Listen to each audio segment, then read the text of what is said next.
हाँ बच्चों, आज का टॉपिक है विस्थापन अभिक्रिया।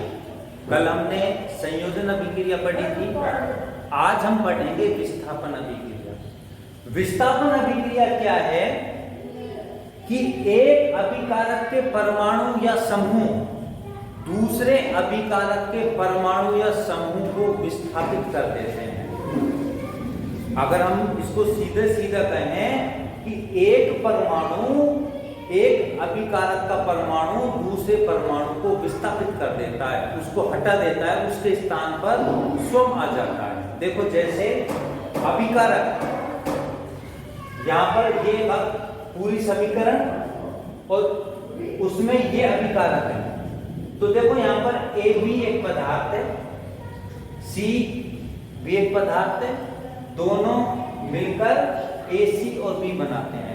इसमें क्या होता है, पहले जो पदार्थ ए बी था उसको सी विस्थापित कर देता है। यहां पर बी को सी ने विस्थापित कर दिया, बी को सी ने विस्थापित कर दिया, अर्थात बी को हटा के सी स्वयं वहां पर आ जाता है। इसे ही विस्थापन अभिक्रिया कहते हैं। जैसे कॉपर सल्फेट प्लस जिंक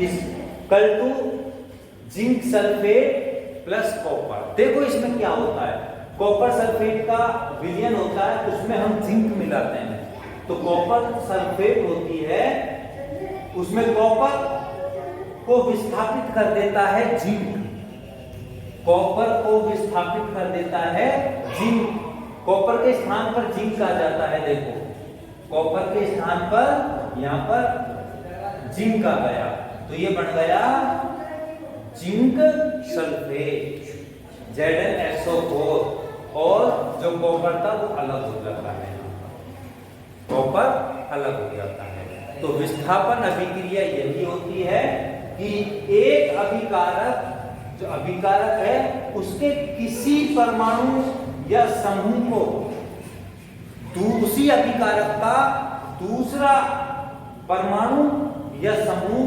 विस्थापित कर दे, या हम इसे सीधा सीधा कह सकते हैं एक परमाणु को दूसरा परमाणु विस्थापित कर दे। जैसे यहाँ पर कॉपर को किसने विस्थापित कर दिया, जिंक ने, और यहाँ पर कॉपर सल्फेट की जगह जिंक सल्फेट बन जाता है।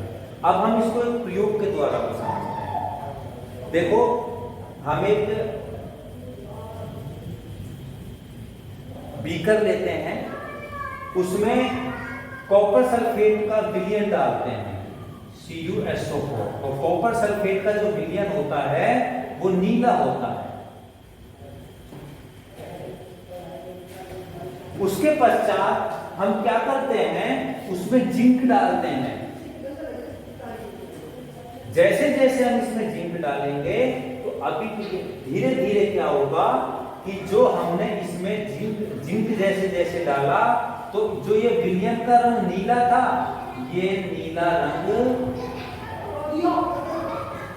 विलुप्त हो जाता है, इसका नीला रंग खत्म हो जाता है। क्यों?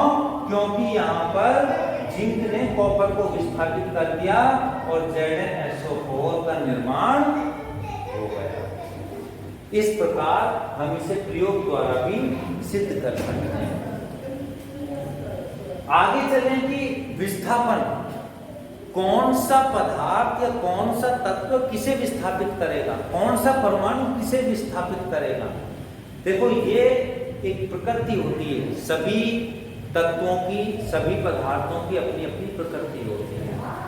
ये तो निश्चित है, जो अधिक क्रियाशील है वो कम क्रियाशील को विस्थापित कर देगा।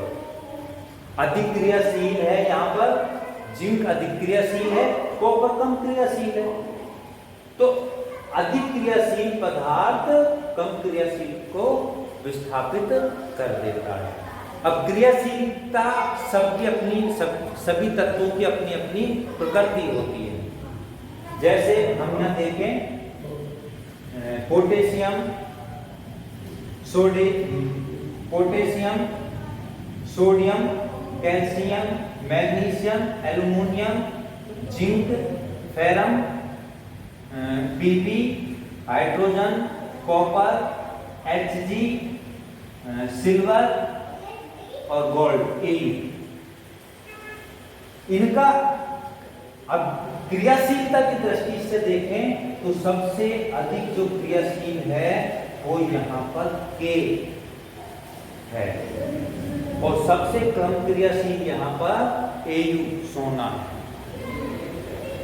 इस प्रकार हम इसका जो क्रम होगा क्रियाशीलता का वो इस प्रकार होगा, सबसे अधिक K, फिर उससे कम Na का, उससे कम Ca, इस प्रकार ये इनका क्रियाशीलता का क्रम। अब देखो, अभी हमने देखा विस्थापन किसी एक परमाणु में दूसरे परमाणु को, पदार्थ के परमाणु को विस्थापित कर दिया और उसकी जगह स्वयं लग जाता है, स्वयं पदार्थ का निर्माण कर लेता है।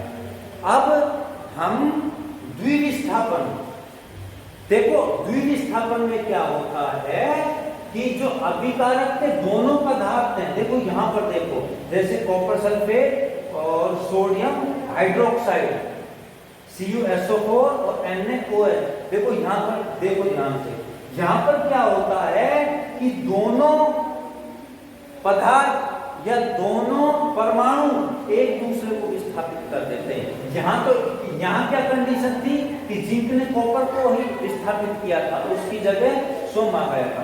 लेकिन यहाँ पर क्या होगा कि सोडियम तो कॉपर को विस्थापित कर देगा, उसकी जगह सोम आ जाएगा और कॉपर सोडियम को विस्थापित कर देगा और यहाँ पर कॉपर हाइड्रोक्साइड और सोडियम सल्फेट इसका निर्माण हो जाएगा। इस प्रकार द्विविस्थापन में अभिकारकों के परमाणु और परमाणुओं के समूह आपस में एक दूसरे को विस्थापित कर देते हैं, ये कहलाती है द्विविस्थापन। दोबारा से देख लें, विस्थापन अभिक्रिया एक पदार्थ दूसरे पदार्थ को विस्थापित कर देता है, अगर सरल भाषा में हम इसको समझना चाहें, और द्विविस्थापन दोनों अभिकारक के दोनों पदार्थ एक दूसरे को विस्थापित कर देते हैं।